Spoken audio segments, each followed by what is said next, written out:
Okay, so format soalan kita macam tadi saya beritahu, dan kertas ni kod dia masih sama 4531, 2 dan 3. Pemakahan dia secara dikotomus, pemakahan secara analitikal dan rubrik perskoran.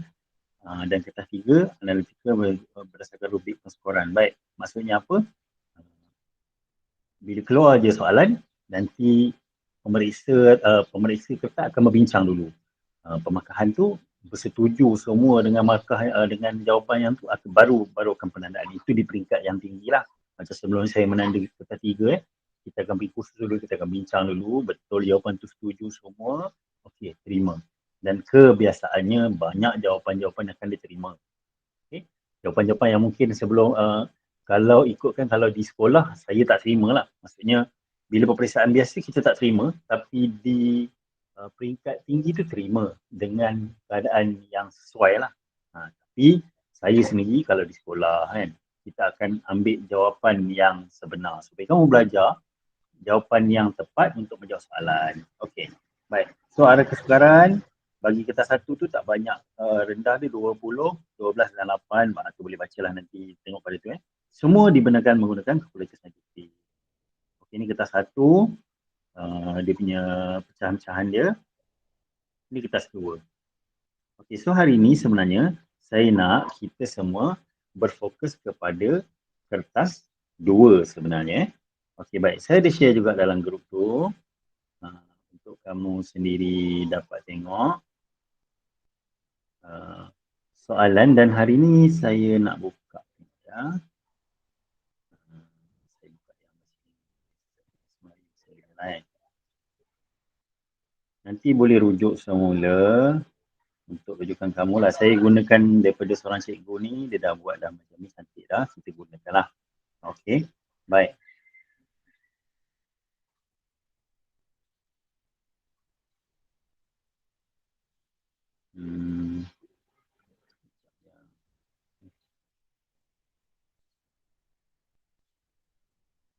Okey.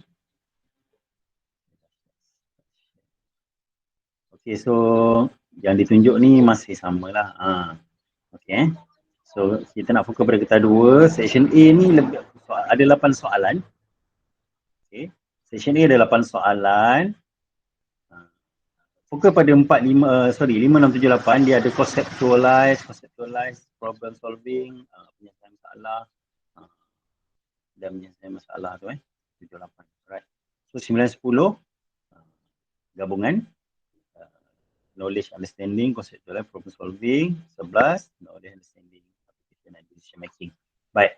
Hari ni kita nak lebih fokus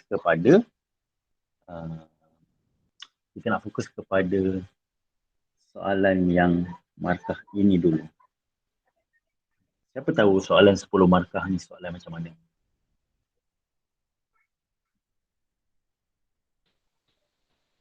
Siapa tahu? Dia tanya modification. Dia tanya modification itu pada soalan problem solving. Okey. Lagi 10 markah decision making macam mana pula? Characteristics. Ya, sorry?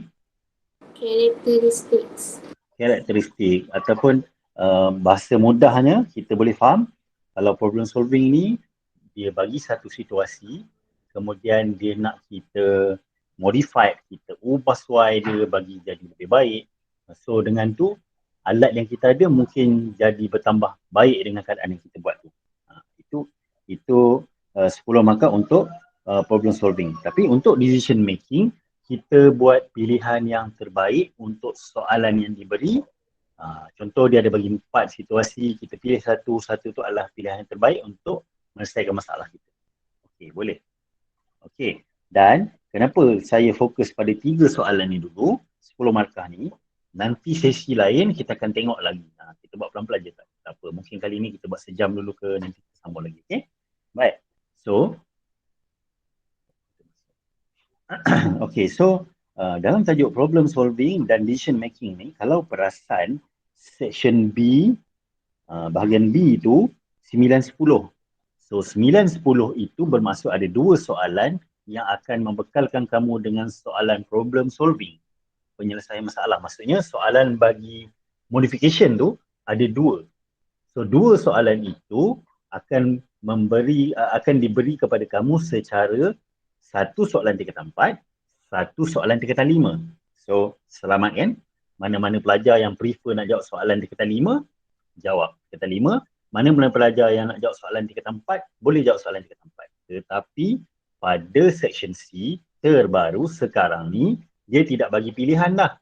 Kita kena jawab satu-satunya soalan 11 tu, apa yang keluar dekat situ, kamu kena jawab pada soalan dia. Okey, baik. So, apa trik dia dekat sini? Penguasaan kamu punya knowledge ataupun penguasaan apa yang kamu ada tentang untuk menjawab tu adalah penting sebab bila dia tak ada pilihan, kamu terpaksa jawab satu je soalan yang kamu ada dan terpaksa jawab dengan baik lah. Okey, itu yang pertama. Yang kedua, boleh tak nak jawab soalan 9, 10 ni dua-dua? Boleh tak?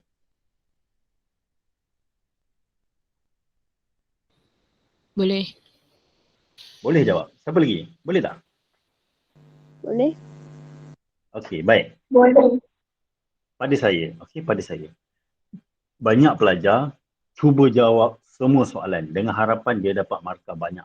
Tapi jangan tersilap, walaupun soalan tu 9, 10 yang kita kena pilih, kita boleh jawab dua-dua, tetapi markah akan dipilih pada satu sahaja soalan markah yang tertinggi.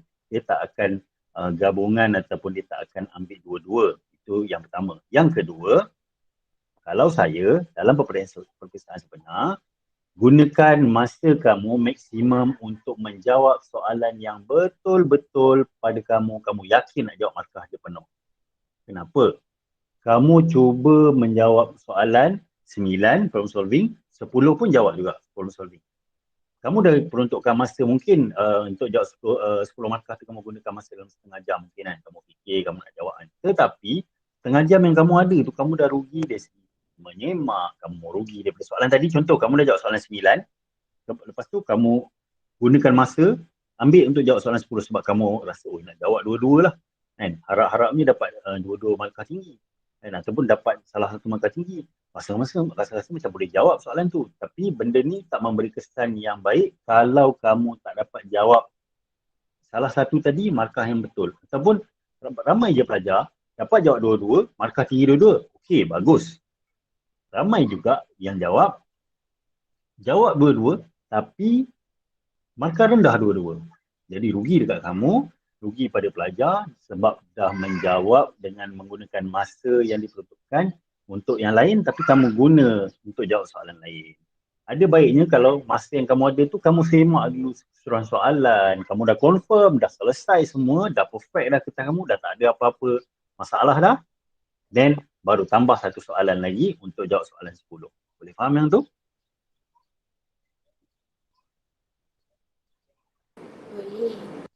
Boleh. Okey, terima kasih. Right. Baik. So fokus kita kepada soalan 10 markah dan insyaAllah kalau ada kelapangan masa sikit nanti kita akan sambung pada satu soalan. Biasanya soalan ni duduk pada soalan 6-7, soalan 5-6, dia akan duduk dekat situ. Pernah dengar soalan, pernah tengok soalan yang dia kata bandingkan ataupun compare? Pernah dengar? Soalan macam tu. So soalan tu sebenarnya mudah untuk dapat markah dan kalau kamu betul menjawab, dia konsep. Soalan tu soalan konsep. Tapi betul menjawab, mudah dapat markah. Salah jawab, terbalik jawapan kamu, so kamu akan dapat markah yang salah. Okey, baik. Hari ini contoh-contoh soalan lah yang telah dipecahkan, dicarikan. Okey, kita akan terus kepada soalan ini. Contoh Okey, cuba tolong saya. Kalau soalan bentuk macam ni, ini pada part B ke part C? Bahagian B ke bahagian C? Menggunakan konsep yang sesuai, suggest and jelaskan dan terangkan apa yang kita boleh buat pada M-meter tu supaya lebih sensitif, konsisten dan accurate. Using the suitable concept of physics, suggest and explain the necessary adaptation to be made so that M-meter can give readings that are more sensitive, consistent and accurate. Ni B ke C? B. Okey, ni dalam part B. Dan kalau soalan dia bagi macam ni, soalan dia keluar macam ni, ini mungkin dia kata 5 kan? Dia akan bagi satu lagi, contoh dia kata 4. Okey, so bagaimana nak jawab? Macam mana nak jawab? Boleh tak saya nak buat karangan panjang-panjang? Boleh tak? Pada suatu hari semua karangan tu, boleh tak? Sebelum-sebelum ni dah belajar tak cara macam mana nak jawab ni?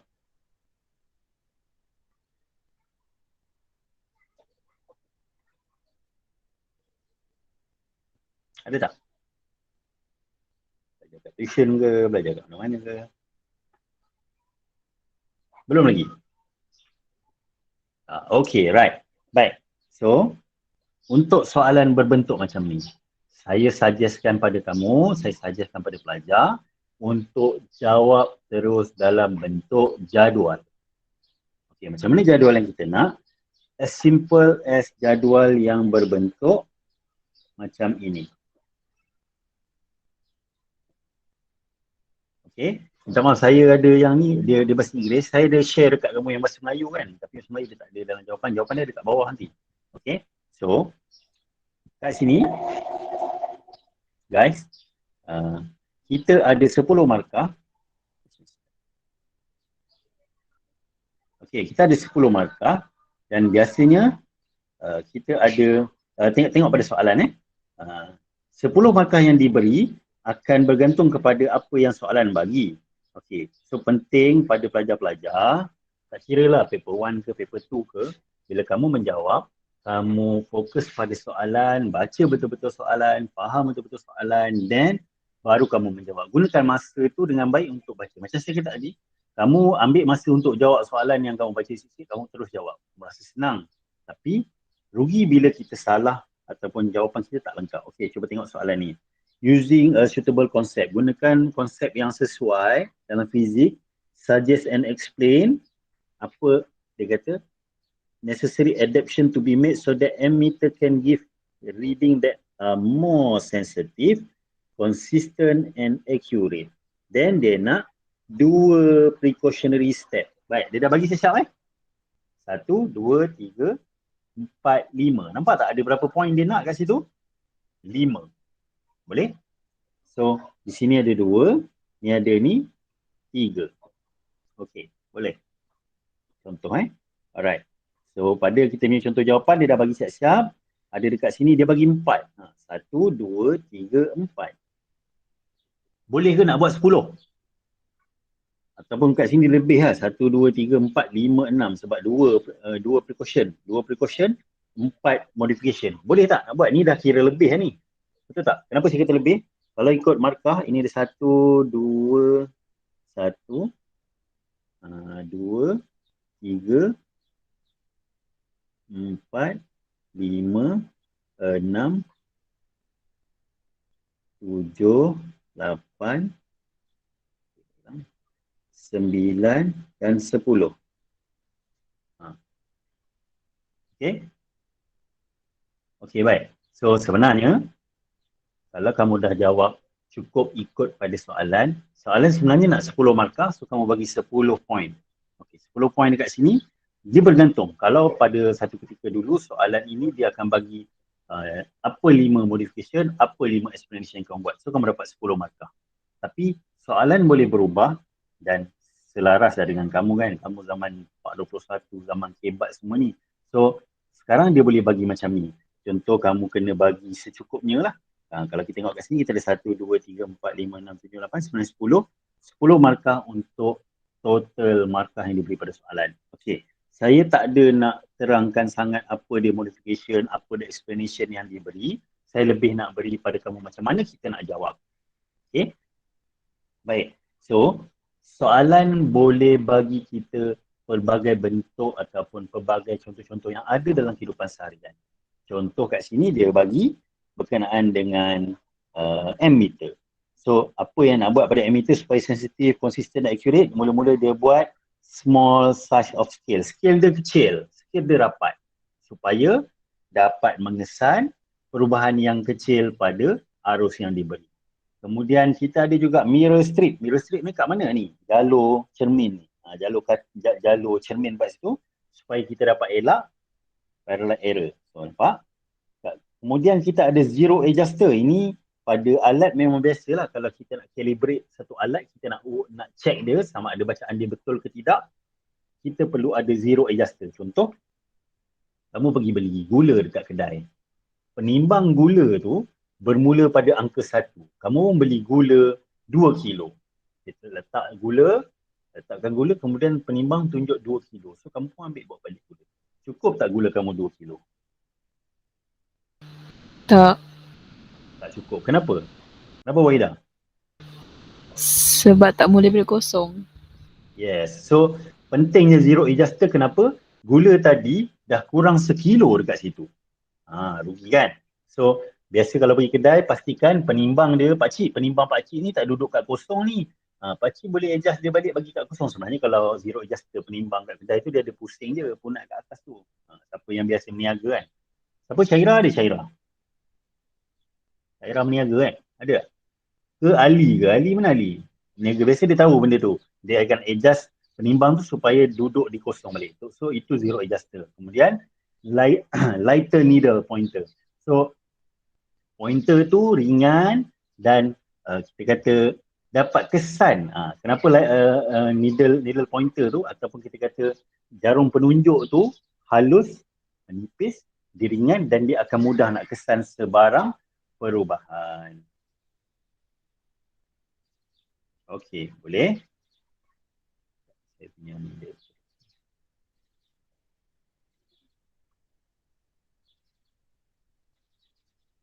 Okey guys, setakat tu okey ke? Okey. Okey ya, alright. Terima kasih Wahidah. Kalau laju sangat ataupun tak faham, bagi tahu ya. Okey.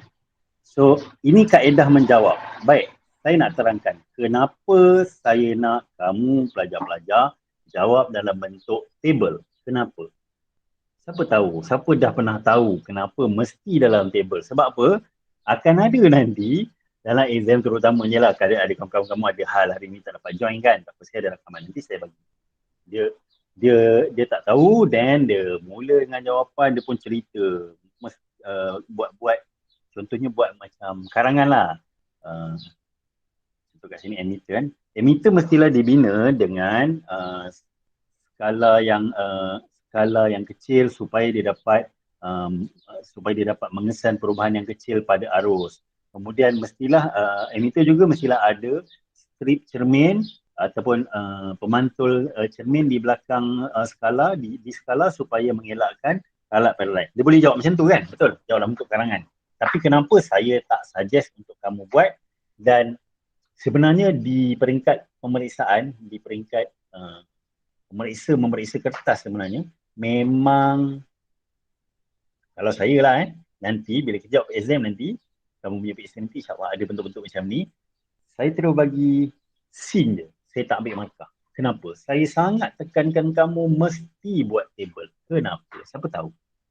Dia ada kesan sebenarnya. Kesan tu sangat besar.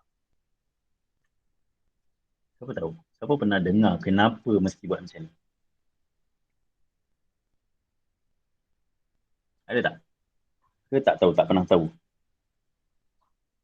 Apalah, nanti buat je lah karangan, senang, tak payah buat table, tak payah garis. Leceh lah nak garis kan? Ada tak? Siapa tahu? Kalau tak nak cakap, komen pun boleh. Tak tahu cikgu. Tak tahu? Tak pernah tahu kan? Okey. Tak apa. Dia macam ni. Markah yang diberi fix atas setiap poin. Contoh, poin kedua ni,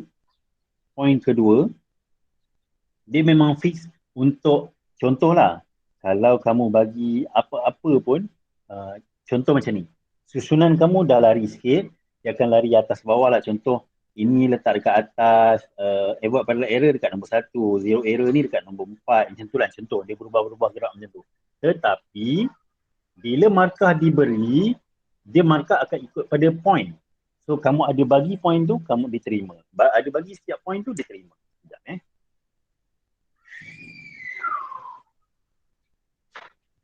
Dah bayar ke?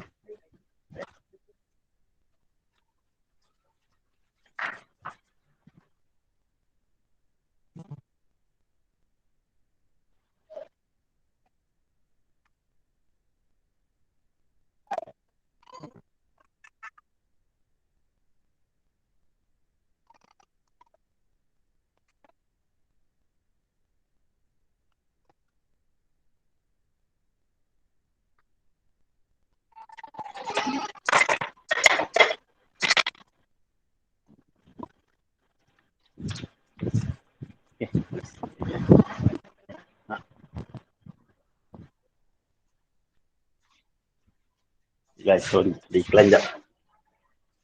Okay. Baik, kenapa? Kenapa penting? Dah.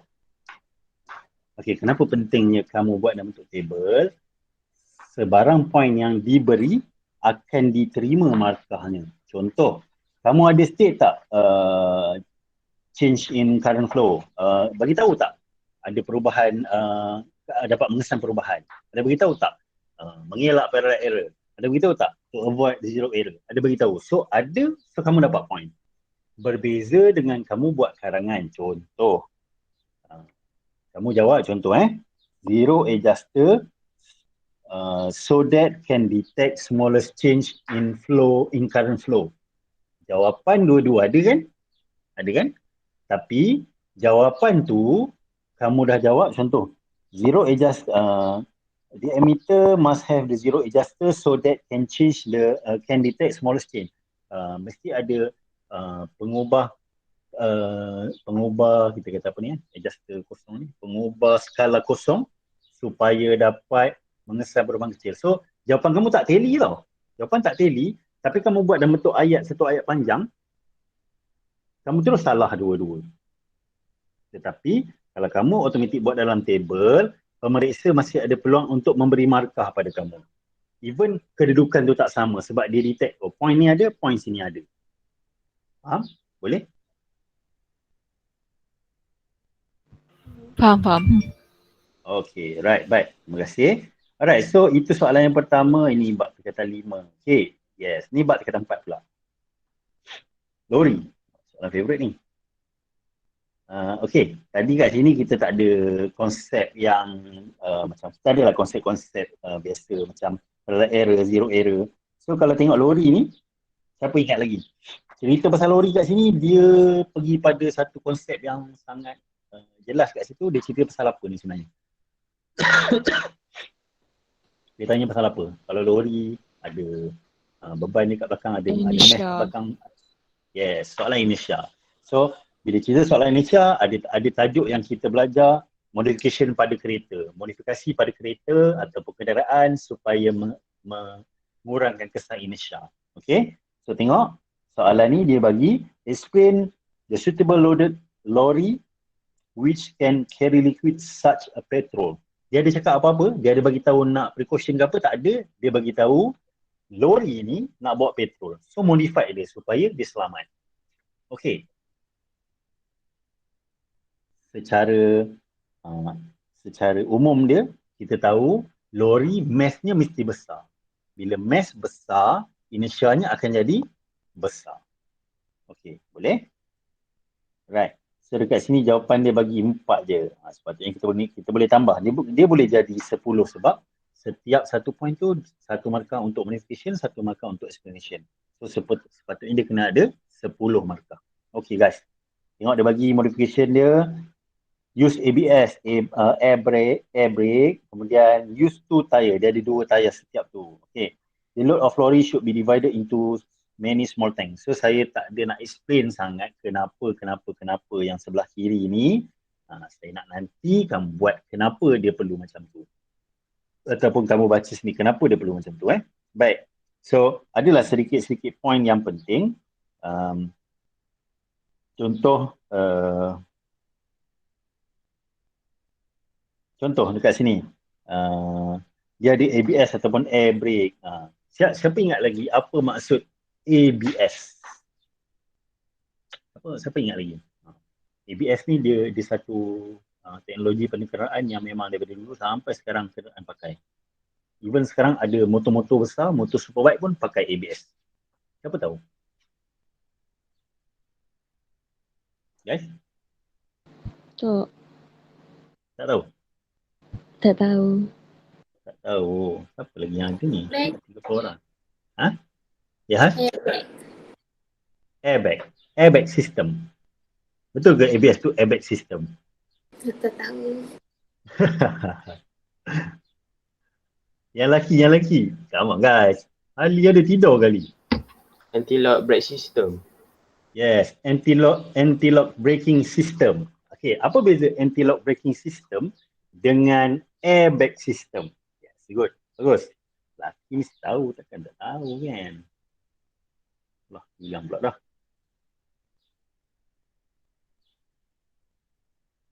Guys, apa dia airbag Ali? Kau jawab tadi anti-braking lock system. Apa dia anti-braking lock system tadi? Macam mana gunanya?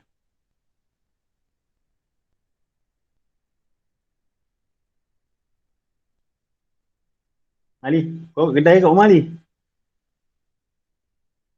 Kat rumah. Oh, balik rumah dah. Okay. Ingat tak? Kau tak ingat? ABS tu buat apa? Saya tahu ABS je, tak tahu fungsi dia. Okay, baik. Tak apa. Okay. Kalau contoh, saya bagi contoh. Kereta macam kancil, macam tak silap saya kalau kereta-kereta yang kecil, kereta-kereta yang compact macam tu, biasanya dia tak ada ABS lah. Tapi mungkin kalau Azia mungkin dia dah ada dah ABS yang dia dah baru lah model. Kalau kancil tak ada lah. Okay. So apa dia ABS ni? Anti-braking lock system. Satu kena, Form 5 siapa dah ambil lesen motor? Ada tak? Kau dah cuti-cuti tu ambil lesen motor kan?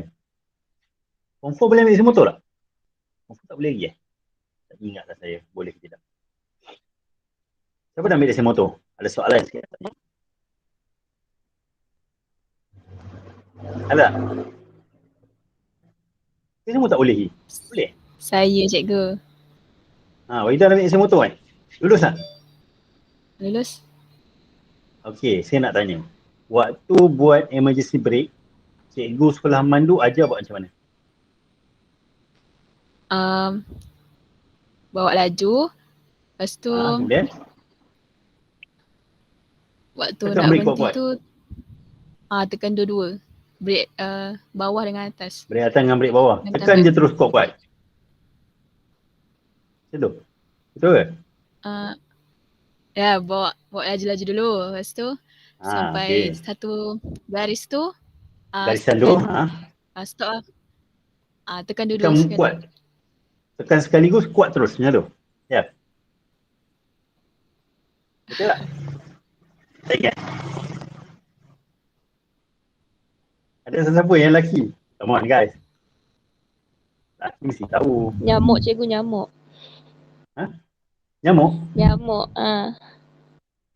Nyamuk macam mana? Aus. Nyamuk. Dos. Nyamuk. Terkejut saya. Nyamuk kat mana pula? Siapa tahu? Macam mana? Guys. Macam mana Dos? Kau ambil lesen motor kan? Dekat brake emergency tu, cikgu sekolah tu mesti dia ajar. Cikgu sekolah mandu kan? Mesti dia ajar nak kena buat macam mana. Ingat tak? Bawa lah laju terus brake tekan habis. Macam tu. Dia kata, cikgu tu kata ni bawa laju sampai garisan tu tekan dulu brake. Itu je? Itu je. Oh, okey. Masa saya belajar dulu, cikgu sekolah mandu saya ajar lain tau. Siapa tahu agak-agaknya cikgu saya tu ajar macam mana. Taklah lain, sikit lah. Sama je dekat line tu kena break juga. Tapi ada kaedah dia. Ada tak dia cakap macam ni? Allah, gelap balik. Siapa nak jawab tu?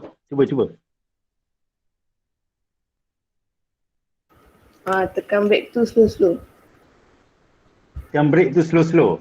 Maksudnya tekan sikit-sikit. Ataupun tekan sikit je. Ataupun tekan lepas. Macam mana? Mana satu? Tekan lepas. Yes. Rasanya. Sebenarnya, bagus Pravin, thank you. Sebenarnya, kaedah yang betul dan selamat adalah tekan, kamu bawa motor kan, emergency brake, tekan lepas. Okey, kenapa? Tapi lah, teori dia macam tu.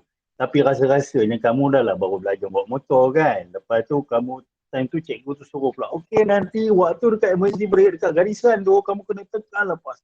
Rasa-rasa boleh buat tak? Mau tak jadi begitu?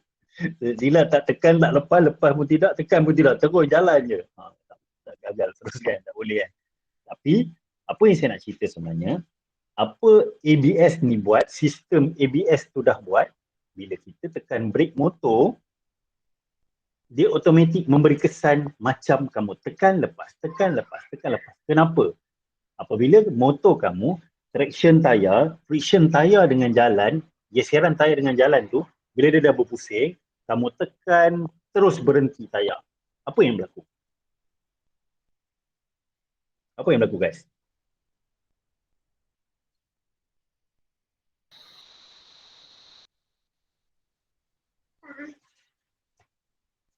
Siapa tahu?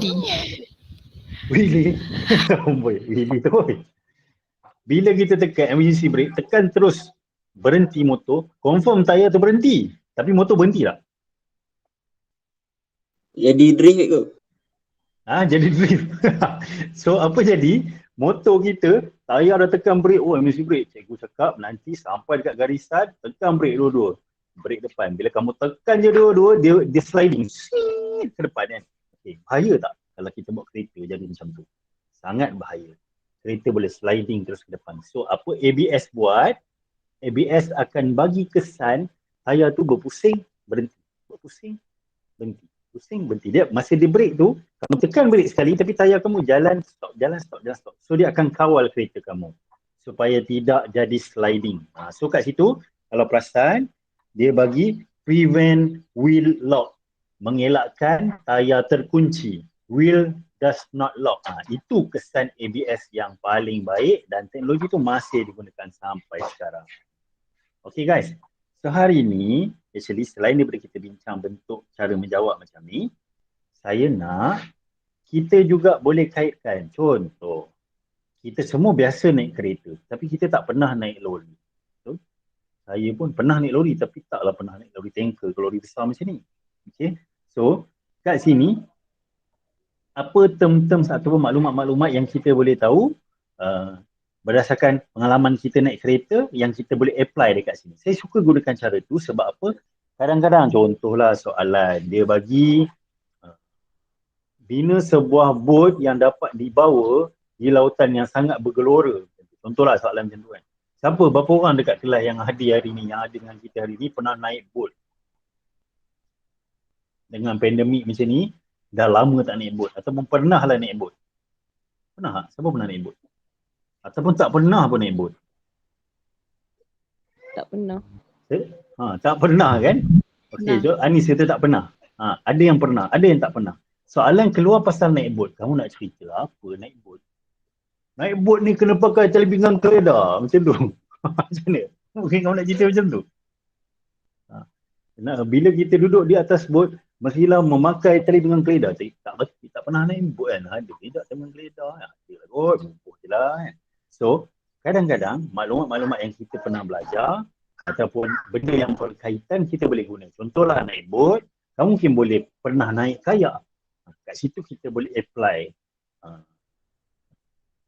kita kata fungsi ataupun pengubahsuaian yang dibuat tu supaya dapat talikan dengan apa yang kamu nak jawab. Contoh dekat soalan macam ni, kita boleh, mungkin kita boleh cerita pasal tu, lorry should be divided into many small tank. Kenapa isu ni? Kenapa kalau tank lori tu besar, penuh, initial dia besar. So kamu boleh tahu, okey, kenapa dia kena pecah kecil-kecil. Tangki minyak tu kalau dia besar, initial dia kuat. Bila kereta kita naik, kita break kereta tu emergency, kamu akan tercampak ke depan. Kamu akan pergi ke depan. Okay? Tapi bila dengan kuantiti yang kecil, air tu sendiri, minyak tu sendiri tak akan tercampak dengan initial yang sangat besar. Kita boleh apply dekat situ. Okay? So lagi satu contoh. Use 2 tire, double tire, many tire. Kenapa? Sebab kamu boleh bayangkan macam ni. Basikal kamu dengan motor, tayar dia saiz dia beza. Ataupun kalau mungkin abang ke ayah dia ada superbike, tayar motor besar, motor superbike lagi berbeza, lagi besar. Ataupun mungkin kamu pengayuh basikal, kamu pernah kayuh basikal fat bike. Pernah kayuh fat bike? Pernah tahu tak fat bike tu apa? Basikal yang tayar ada gemuk besar tu. Basikal tu biasanya orang kayuh kat pantai. Kenapa? Supaya dia akan merendahkan tekanan, low pressure, because surface area dia high. So boleh apply dekat situ maklumat-maklumat tu. Boleh faham? Okay guys?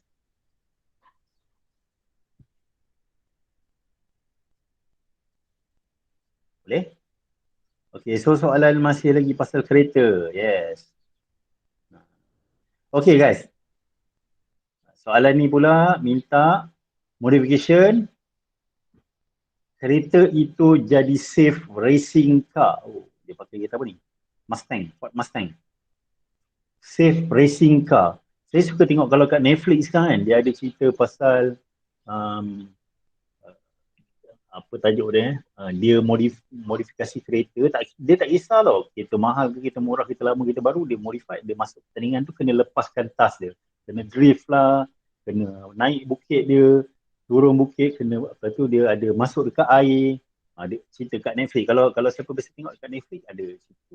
So ini antara modifikasi yang dapat dibuat kepada kereta ni supaya dia jadi safe racing car. Baik, berapa orang pernah naik kereta dekat sini?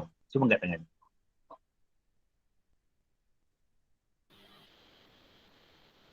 Mesti dah pernah kan? Takkan tak pernah naik kereta kan?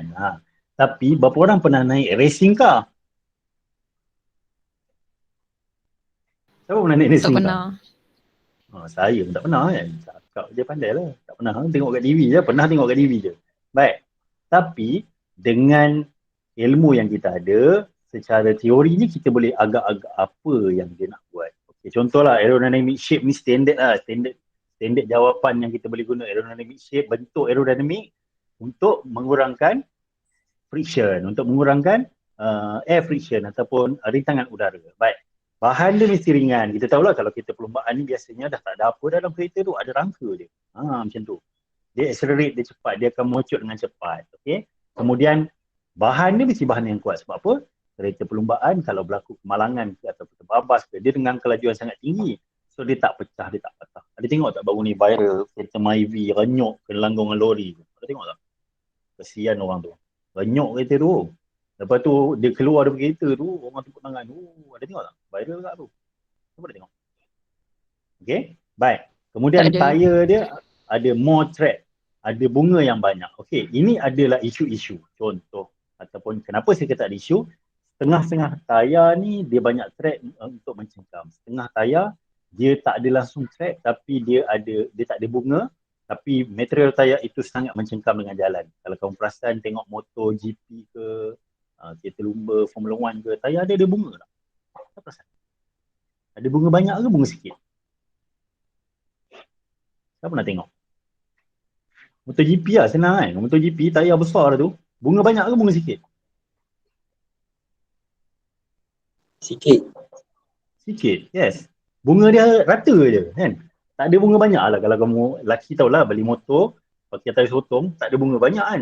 Tapi tayar tu dapat grip. Okay, so itu pada material. So sekarang ni jawapan yang kamu bagi perlulah sesuai. Contoh kalau kamu bagi tahu tayar tu ada banyak bunga, dia akan menjadi lebih melekat pada jalan. Ataupun tayar tu kalau material tayar tidak berbunga sesuai untuk keadaan perlumbaan. Dia sebenarnya dia orang pakai tayar tu tengok pada perlumbaan. Waktu matahari panas terik dia akan pakai tayar yang tak ada bunga tu, dia akan lebih melekat pada jalan tu sebenarnya. Baik. Increase power of engine, biasalah kuasa enjin tu besar. Okey, saya nak tanya. Yang perempuan kalau boleh jawab ni memang power lah kan. Yang lelaki ni saya nak tanya. Marul ke siapa yang ada ni kan. Kat sini dia ada cerita pasal spoiler. Spoiler ni kat belakang kan. Kereta lumba dia ada spoiler GT wing lah apalah macam-macam jenis kan. Anak mahu tak? Okay, ada spoiler kan. Baik. Spoiler ni pakai konsep apa?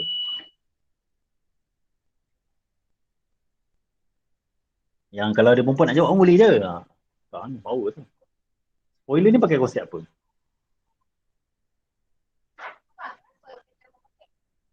Pantai. Siapa tahu? Google lah guys, Google cepat, come on.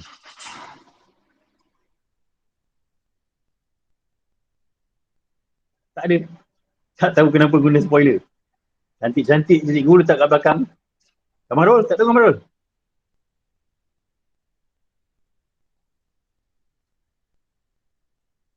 Tak kat belakang buat gaya je. Ada? Ada komen ke? Macam sayap. Macam sayap. So, boleh terbang lah. Kenapa? Siapa tahu? Macam sayap boleh terbang. Yalah kita belajar spoiler ni macam bentuk sayap kapal terbang. Kalau belajar dalam fizik ada tajuk dia, tajuk mana? Itu soalan pertama. Tajuk mana?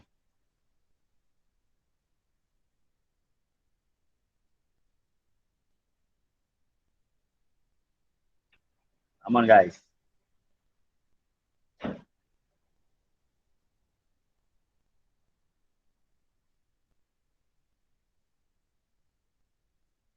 Siapa tahu? Spoiler to stabilize the car. Ada fungsi rupanya. To stabilize, untuk menstabilkan kereta. Siapa tahu? Tak tahu kan? Tak tahu Change the airflow above. Change the airflow. Dia macam mana tu? Maksudnya boleh mengubah aliran udara. So apa yang dia buat sebenarnya Wahidah? Rasa-rasa lah yang faham lah. Tak apa, salah pun tak apa.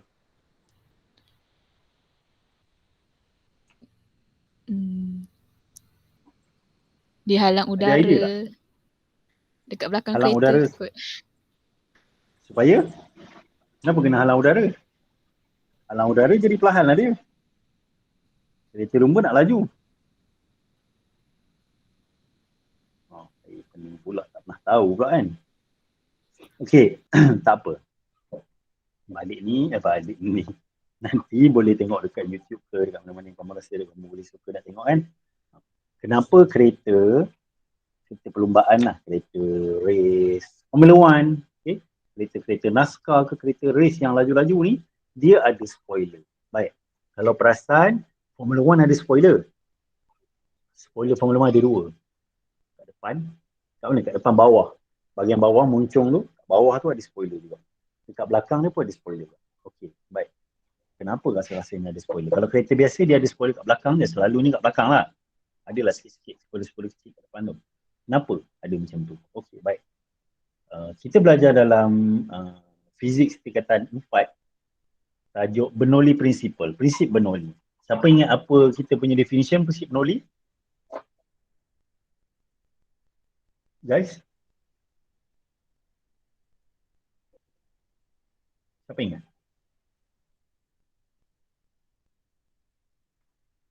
Hal laju tinggi, tekanan jadi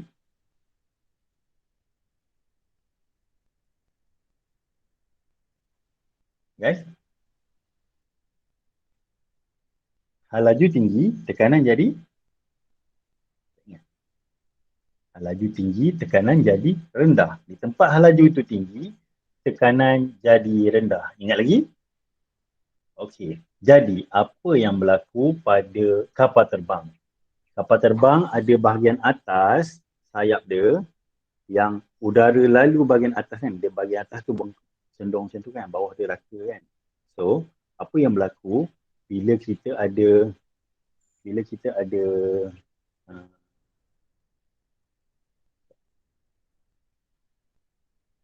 okey.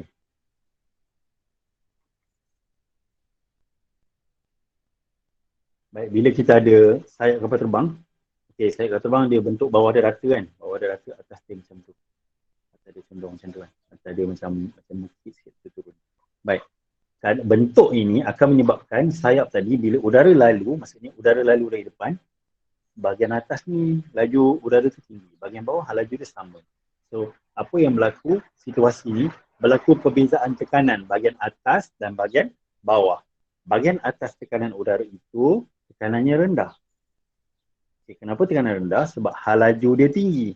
Hal laju tinggi, tekanan jadi rendah. Bernoulli principle prinsip Bernoulli. Di bawah, hal lajunya kekal sama. So bahagian atas tekanan jadi rendah. So apa berlaku pada sayap kapal terbang? Sayap kapal terbang akan diangkat ke atas. Sebab tekanan bawah ni dah jadi besar lah daripada di atas. Sebab atas jadi tekanan rendah. Boleh macam tu? Faham tak? Ni sayap kapal terbang. Okey. Ni sayap kapal terbang. Okey. Ni sayap kapal terbang. Baik. So sayap kapal terbang ni atas jadi hal laju tinggi, tekanannya rendah. Bawah jadi hal laju yang normal, tekanannya lebih besar daripada di atas. So, sayap kapal terbang akan automatik ditolak ke atas. Saya ulang lagi sekali. Sayap kapal terbang automatik akan ditolak ke atas. So, kapal terbang boleh naik. Even dia jalan ke depan, tapi kapal terbang tu akan naik. Sebab ada perbezaan tekanan. Apa fungsi ni pada kereta? Okey, baik. Sebenarnya kereta perlumbaan, dia ada inverted aerofoil. Inverted aerofoil ini adalah aerofoil bentuk sayap terbang tadi yang terbalik. Faham kenapa dia terbalik? Siapa-siapa rasa-rasanya tahu tak kenapa? Kalau tadi untuk tolak ke atas, sekarang dia tolak ke bawah. Kenapa?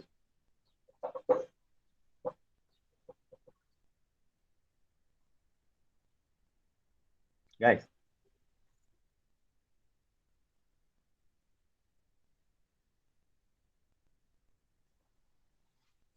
Kalaulah kapal terbang tu tolak ke atas, dia terbang lah. Dia tak jadilah kereta, dia kapal terbang. Tapi kereta perlumbaan, macam mana kita tahu? Kalau kita naik kereta biasa lah kat corner, kat jalan lurus. Kereta yang laju ni kita akan rasa dia mungkin bumping ataupun dia tidak menekan pada jalan lah. Jadi spoiler tadi dibina supaya dia menekan kereta itu ke bawah. Tekan kereta itu ke bawah dengan tujuan tayar boleh menambah friction dia, geseran dengan jalan. Kemudian kereta tidak mudah terbalik bila corner, tak mudah nak terbalik. Kereta tu akan jalan dengan lancar tanpa sebarang masalah. Okay, so itu fungsi yang kita boleh tahu, yang kita boleh faham kenapa kereta juga ada spoiler tadi. Ada apa spoiler panggil Terus Melayu dia spoiler panggil apa? Allah, spoiler lah, nanti kita cari. Kalau kata kamu tak ingat dalam soalan macam ni, kamu tak ingat term tu, kamu boleh je buat in bracket. Paling tidak pun kalau kamu tak ingat nama, kamu boleh lukis. Ya, apa maksud saya lukis? Contoh. Soalan tanya pasal boat tadi. Kamu nak bagi tahu bentuk macam ikan ataupun bentuk tu, bentuk larus. Nama dia bentuk larus ni, bentuk boat. Depan kecil, belakang besar macam tu. Okey, baik. Tak ingat bentuk tu. Kamu boleh jawab, bentuk macam ikan. Boleh, terima sebenarnya. Yang penting kamu sampai. Ataupun kamu lukis, bentuk macam ni. Lukislah bentuk boat. Bentuk. Boleh. Okey. So itu sebenarnya yang memudahkan kamu lah dalam soalan dalam fizik. Okey, baik guys. Dengar tidak lagi ni? Dah tak berbunyi dah semua? Ada lagi ke? Dengar. Ada kan? Okey, so itu sebab sedikit. Baik, dah pukul apa? Pukul 11. Baik, saya nak masuk sedikit. Tak masa lama. Jangan tahu.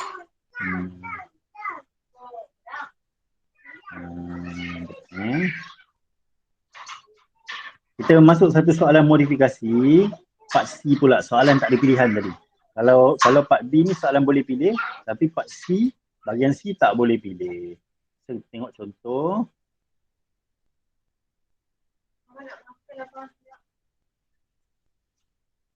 Tengok contoh. Ni contoh soalan pilihan jawapan. Tu. Part C decision making. Dia bagi contoh, soalan akan bagi contoh macam tu. Dia bagi ni backhoe. Siapa pernah naik backhoe? Semua lah tak pernah naik backhoe. Macam mana kita nak tahu? Saya pernah lah tengok, anak saya adalah mainan backhoe, tapi kita tak pernah naik, kita tak pernah tahu. Kita tak pernah tengok secara dekat. Tapi kita boleh tahu. Contoh, mungkin jisim dia, mass dia kita tahulah berapa mestilah besar. Base area ni kita boleh tengok dari segi tayar dia. Boleh tak kalau backhoe ni pakai tayar macam basikal fiksi tu, boleh tak? Boleh ke tak? Dah tentulah tak boleh. Sebab apa? Tayar tu halus, tayar tu kecil. Dah tentulah base area jadi small. So bila base area jadi small, dia akan memberikan pressure yang sangat tinggi. Tekanan sangat tinggi. Macam tu. Saiz tayar dia mestilah lebar, mestilah besar. Okay, so secara kasar guys, soalan ni, jawapan ni yang mana? Kita nak bina backhoe apa tu? Sebelum tu, tengok dulu. Tengok jawapan dia. Tengok dulu dia nak apa. Choose a backhoe, pilih backhoe yang boleh buat kerja berat. Okay. Karakteristik dia apa? Determine most suitable backhoe. Give reason for your choice. Bagi sebab dia kenapa. Okay guys. Yang pertama dia bagi type of tire. Kita tengok dulu. Jenis tayar mesti besar. Clear? Kenapa besar? Supaya pressure dia jadi kecil. So dia tidak menekan pada jalan, dia tak tenggelam lah pada tanah yang lembut ataupun tanah-tanah yang dia nak lalu tadi. Okay. Fuel used in hydraulic system. Apa jenis liquid yang digunakan? Liquid ataupun gas? Baik. Kita boleh decide terus kita nak pakai liquid atau gas. Kenapa kita pakai liquid berbanding gas? secara teori kamu tahu kedudukan molekul bagi gas sangat jauh, far away from others kan. So bila kita kompreskan dia dalam satu sistem, terutamanya macam ni, hidrolik sistem, dia akan berlaku kompres sistem Molekul-molekul jauh ni bila dikompres dia akan hampir. So berfungsi tak? Tak berfungsi.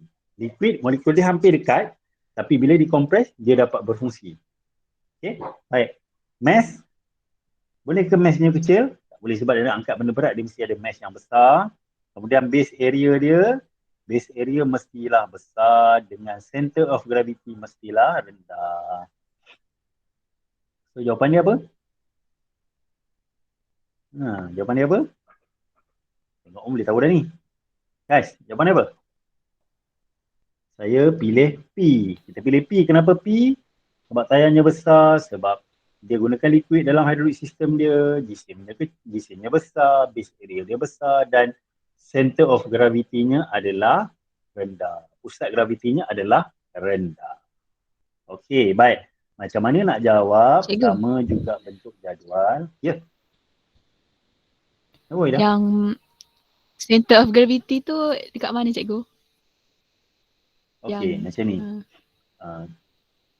Fungsi dia. Secara teorinya, fungsi dia. Secara teorinya, center of gravity ni kita boleh buat macam ni. Kita ambil tempat paling tinggi daripada kenderaan kita. Kita ambil tempat paling rendah daripada kenderaan. Okay, so itu center of gravity dia. Okay, so kalau kita ada kereta, kalau kamu orang sini, situ. Kalau kita ada kereta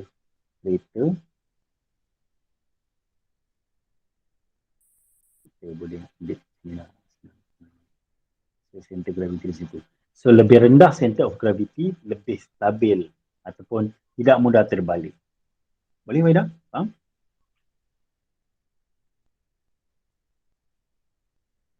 Faham. Okay, boleh Baik. So dekat situ, kat sini dia dah pilih dah. Tire must be, hydrolik system liquid, mass must be, area big, center gravity must be low. Okay, nampak? Jawapan ni kenapa? Stable, stabil. Okay, will not collide. Area dia mesti besar kan? Base area mesti besar, tak boleh collide, tak boleh sama ada dia tenggelam ataupun dia tak boleh bergerak lah kan. Macam tu. Backhoe akan stabil kalau jisim dia besar. Dia akan terduduk elok lah, letak elok macam tu. Kemudian liquid sangat rendah compressibility. Dia tidak boleh dikompreskan. Macam saya cakap tadi lah, molekul dia. Okay, prevent backhoe from sinking. Tayar besar, dia tak mudah tenggelam. Okay, untuk menjawab soalan 10 markah dan pada bahagian decision making, pilihan jawapan mesti buat dalam bentuk jadual. Ada 4 kan, sini dia bagi 5. Okay lah, 5 pun tak apa, 4 pun tak apa. So, lebih tak apa, lebih baik. Tapi kalau salah satu salah dia ada backup kat sini. Kita boleh terima, kita boleh tengok macam tu. Okay. Bila dia bagi 5 dan dia bagi pilihan. Backhoe chosen is P. Backhoe P is chosen because ulang balik ayat ni. So, ulang balik 1, 2, 3, 4, 5. So, kat sini kita ada markah 1, 2, 3, 4, 5, 6, 7, 8, 9 dan 10. So ada backup satu-satu lagi. Dia tak akan bagi markah sampai 12, 13, dia bagi 10. Tengok berapa markah? Maksimum 10. Itu cara pembagian markah lah. Okay? Boleh guys? Kita tengok lagi soalan lain. Diagram 2.1. Okay, itu gambar pasal apa? Orang dalam kereta. Dia bagi tahu jenis-jenis airbag yang ada dalam kereta. Okay. So si ada cost lagi. Contoh So kita ada kat sini material nylon, rubber, polyester, nylon, tensile strength ni kekuatan dia lah. Kekuatan dia mengembang tu. Kemudian density dia, ketumpatan dia dengan cost. Baik. Bila bincang pasal density. Okay. Ini kira dalam tajuk kalau macam ni kita kata ni trik-trik soalan lah. Bila bincang pasal density, kamu terus boleh fokus dia berkenaan dengan mass. Okay, kenapa? Kita fokus terus kepada mass. Rho equal to M over V. Density sama dengan jisim bahagi dengan volume. So, kalau mass higher, density become higher. Kalau mass lower, density become lower. Okay, so itu dia punya teori. Bila cerita je pasal density, kita akan kaitkan terus dengan mass. So tak payah fikir susah lah. Density ni nak kait apa pula ni cikgu kan? Tak tahu kan? Okay. Pilihan jawapan dia bagi, dia pilih P. Kenapa? P itu paling murah. Kalau kata paling murah ada 1000, tapi kenapa dia tak pilih yang Q? Sebab mungkin material tak sesuai. Kita tengok, dia pakai rubber. Sesuai tak rubber macam belon? Tak sesuai. Okay, dia pakai nylon. Okay, nylon, strong light, tak mudah panas. Okay. Tensil. Tensil ni dia kuat dan tak mudah pecah. Kalau kita pakai macam belon, macam rubber getah kan. Getah macam belon lah. Dia mengembang cantik lah, belon mengembang. Tapi mungkin kat situ mudah koyak, tertoris sikit dia mudah pecah ke apa kan. Ada pula kaca pecah waktu kereta tu berlanggar, kena pom meletup, bahaya. Itu. So memang material untuk membina airbag ni pada kereta adalah nylon. Dia macam kain payung, macam payung. Macam tu okay, kain kemah payung tu, macam tu. So itu material yang dibina. So soalan lastnya dia pilih P dan ulang balik. Material dia nylon, tensil mesti high, density rendah dan low cost. Okay guys, so saya rasa cukup dulu, tak payah ambil masa lama, sejam. Harapnya benda ni bermanfaat untuk semua. Kita akan tengok lagi, kita akan buat lagi perbincangan macam ni. Boleh ke setakat ni? Okey ke untuk kita punya sesi-sesi revision macam ni, guys? Nak lagi ke? Okey. Boleh Nak. kan? Okey. Kalau harap-harap benda ni membantu kamu dan dapat mudahkan kamu untuk buat sesi ulang kaji sebenarnya. Saya tak fokus kepada banyak tempat sebab apa? Saya tak nak fokus banyak sebab biar kamu dapat fokus satu topik tu lebih kuat. Mudah-mudahan master satu bentuk soalan nak jawab benda tu. Okay? Dan satu lagi perkara, fizik ni sebenarnya kamu ada teknik menjawab yang sangat baik tapi konten kamu tak kuat pun dia merugikan kamu. Ada juga pelajar kalau dalam peperiksaan saya marking SPM ke, cara dia jawab betul lah. Cara tu betul, tersusun. Maksudnya dia pergi teknik menjawab, dia dengar teknik menjawab yang cikgu dia bagi ataupun pemeriksa ke ataupun penceramah bagi. Tapi masalah dia, konten dia salah, yang dijawab tu tak betul. Walaupun cara menjawab dia betul. Rugilah. Kadang-kadang macam saya lah masa saya marking paper, kita seronok tengok pelajar yang ada markah tinggi. Bila markah pelajar tu rendah, kita sedih. Terutamanya bila kita tahu dia memang boleh jawab. Dia tahu benda tu nak jawab. Tapi salah konten. Ataupun dia konten dia kuat, dia faham benda tu tapi salah cara nak jawab. Memang sangat tinggi lah. Okay guys. So setakat tu kita jumpa lagi. Terima kasih banyak. Terima kasih bagi fokus pada kelas kita, fokus pada ni. Saya nak buat dia santai je, saya tak nak buat dia lama sangat supaya kamu tak terlampau stres macam tu. Mudah-mudahan dia bantu. Apa yang lagi penting sebenarnya selepas ni, cari soalan guna. Saya dah bagi contoh tu, kamu guna untuk buat. Okay? Pada yang saya bagi tu, dia dah ada jawapan. Kamu boleh tutup jawapan tu, kamu ambil soalan tu, kamu reka sini jawapan dan tengok tally tak dengan jawapan yang dia beri. Guna macam tu. Meniru tu kadang-kadang boleh jadi satu contoh ataupun kita kata boleh jadi satu kaedah untuk belajar. Tapi bukan meniru waktu persaaan tu memberi kesan yang baik tak. Boleh? Okay guys. Sekian dulu daripada saya. Terima kasih. Assalamualaikum. Selamat tengah hari. Mudah-mudahan jadi manfaat bagi kamu. Assalamualaikum. Bye. Thank you, sir. Bye. Terima kasih cikgu. Thank you, sir. Bye. Thank you, sir. Thank you, sir. Thank you.